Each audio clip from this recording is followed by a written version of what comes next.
The physician has ordered oxygen therapy using a nasal cannula with a flow rate of 4 liters per minute. I'm going to make sure that I have the right patient, the right medication, the right dose, the right time, the right route, and then the right documentation at the end. I'm going to go ahead and get the nasal cannula for you.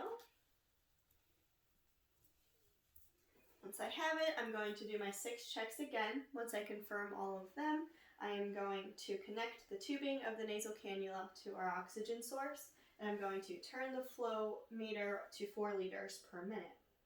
I'm going to make sure that there is oxygen coming out of the nasal cannula by either feeling it or listening to it.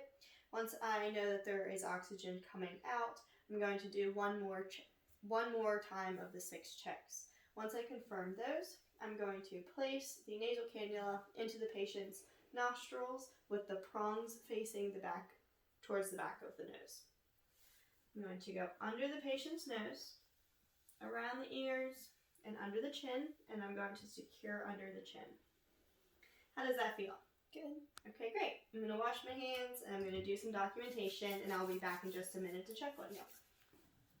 I came to check on my patient, and she is still having difficulty breathing, and her oxygen saturation is still at 88, so the physician has ordered oxygen therapy using a mask. So I am going to do my 6 checks, make sure I have the right patient, the right medication, the right route, the right dose, the right time, and then I'm going to make sure I have the right documentation at the end. I'm going to grab the mask for you.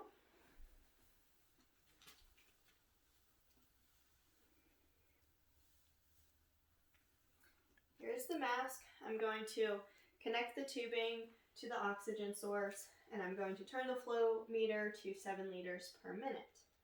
I'm going to make sure that there's oxygen coming out of the mask, and then I am going to remove the nasal cannula, and I'm going to place the face mask on the patient from nose to chin as quickly as possible, securing with the band behind the head.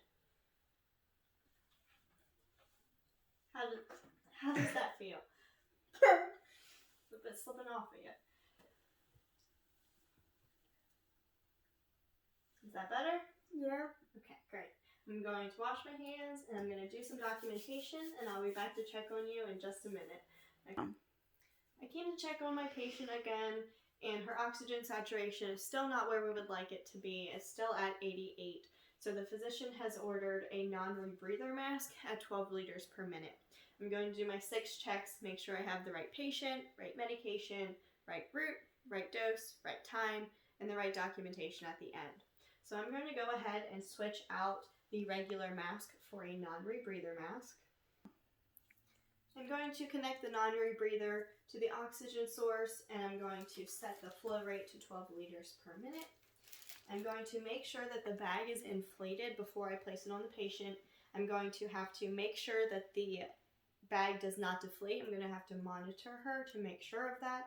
If it does deflate, adequate oxygen will not be delivered to the patient. So this has been connected. Oxygen is coming out of the non-rebreather mask. I'm going to take the regular mask off and place the non-rebreather on the patient from nose to chin, and I'm going to secure it using the band, making sure that that stays inflated. How does that feel? Good. Good.